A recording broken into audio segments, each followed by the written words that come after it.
Before he was a sultan, before Europe learned to fear his name, Bayezid was a prince, eager, reckless and burning with a need to prove himself. In 1386, the Karamanid Beylik, proud and defiant, rose again, challenging Ottoman authority in central Anatolia.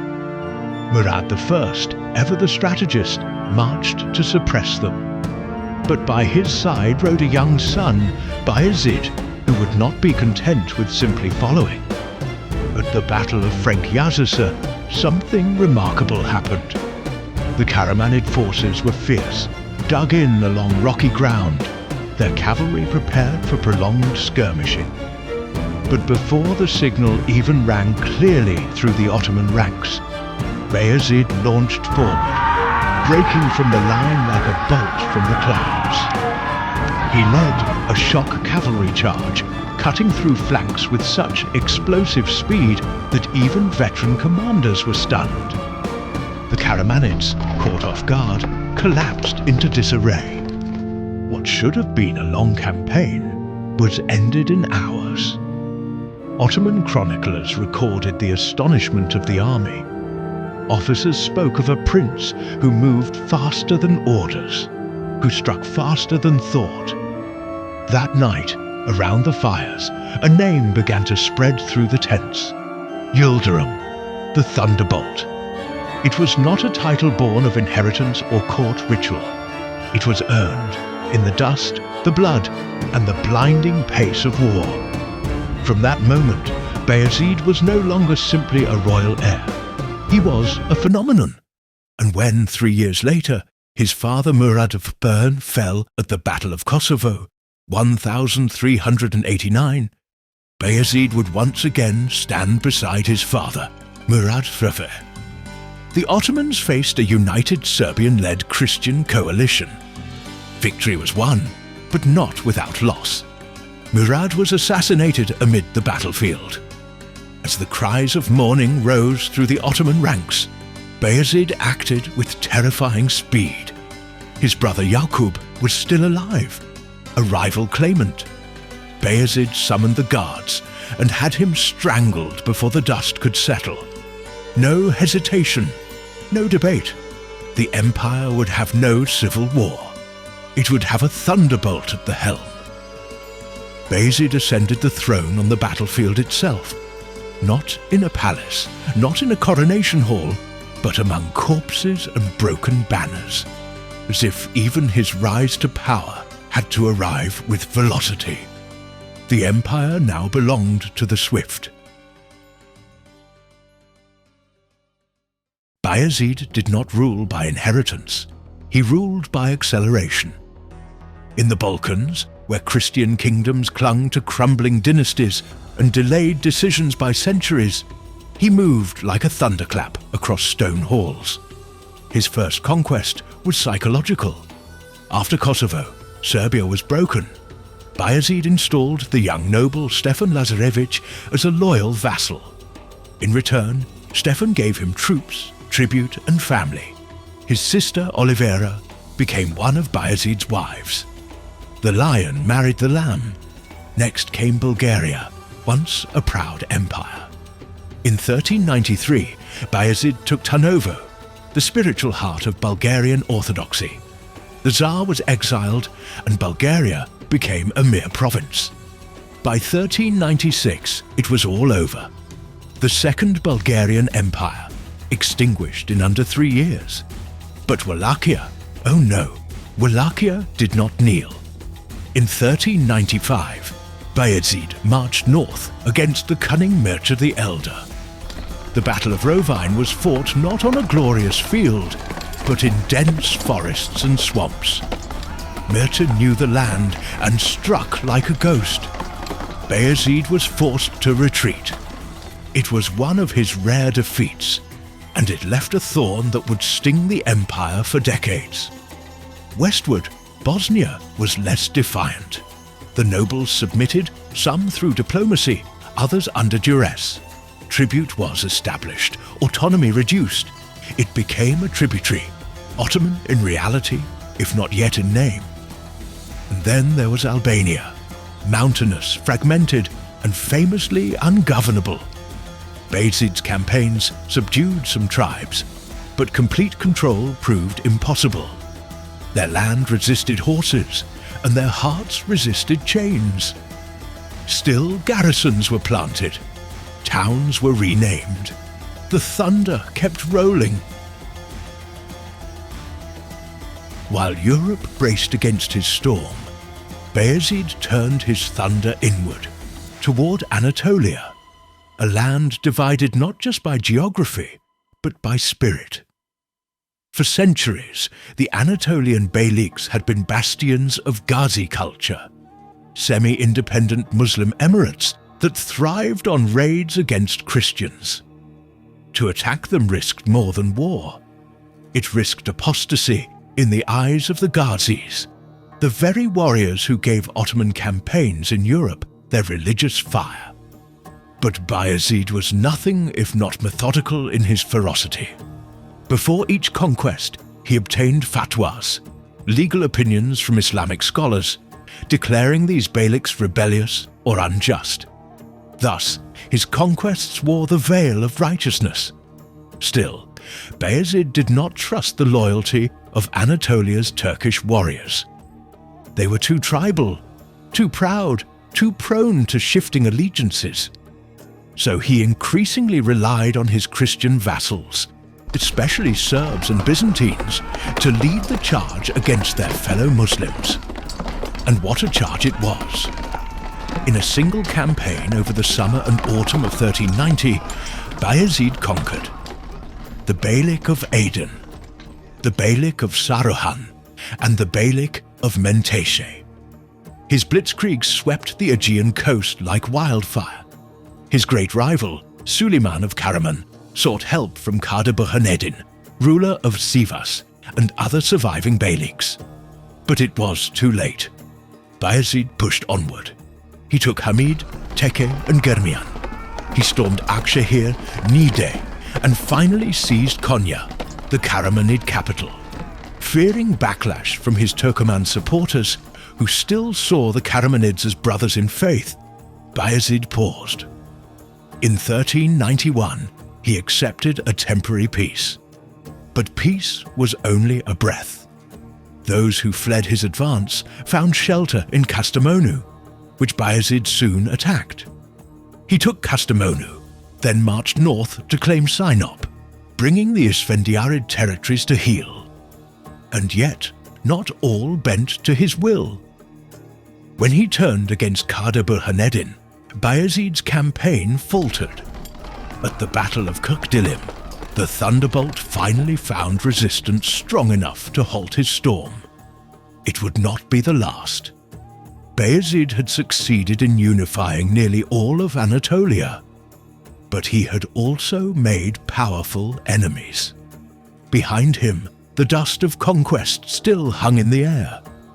Ahead of him, across the eastern deserts, another storm gathered, a storm named Timur. Then came the long obsession of every Turkish ruler, Constantinople.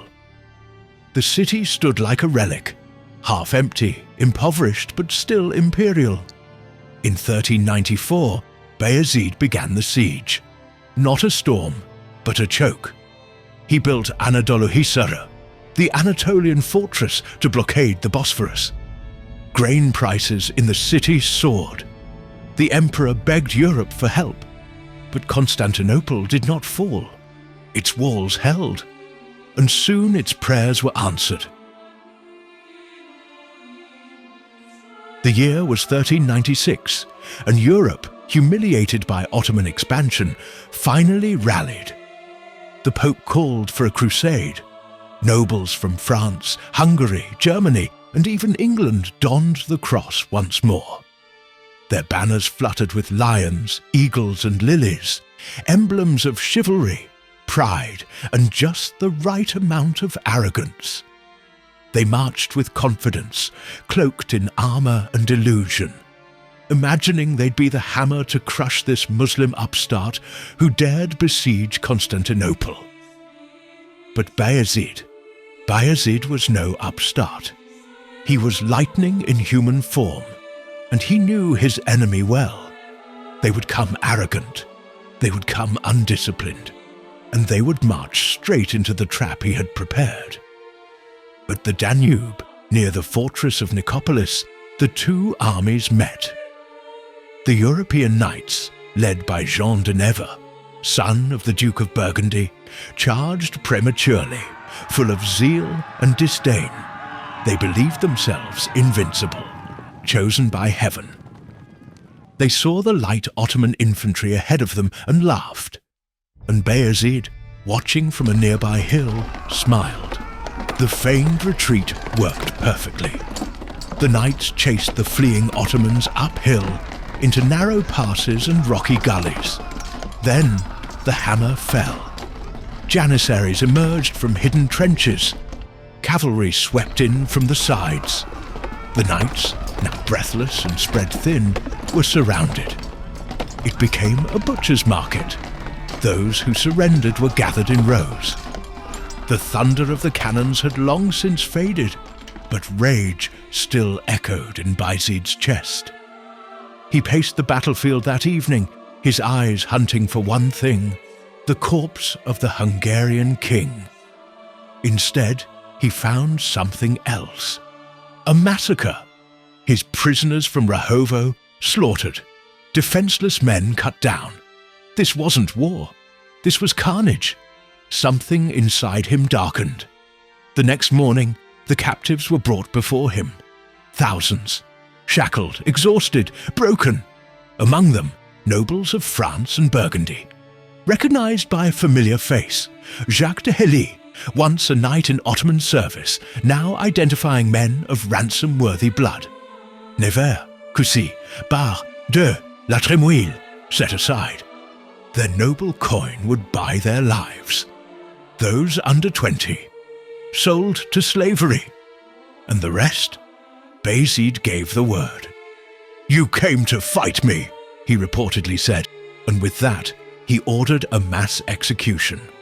Thousands were slain. The Danube ran dark. The so-called Crusade of Nicopolis ended not with hymns, but with the whimper of dying chivalry. Europe had learned a lesson. The Thunderbolt did not negotiate. In the east, across deserts and steppes, another empire thundered: Timur's. Timur had crushed Delhi, Baghdad and Persia. Now he eyed Anatolia, where the Beyliks exiled by Bayezid were whispering his name. Before swords were drawn, words were flung like daggers across the deserts and mountains. Bayezid and Timur, two titans of the Muslim world, began a correspondence that was part diplomacy, part theatre, and part declaration of war. The tone was as sharp as any blade, soaked in pride, dripping with insult. Timur began with imperial arrogance. "You have subjected the princes of Islam and shed Muslim blood. Your tongue is boastful and your heart is proud.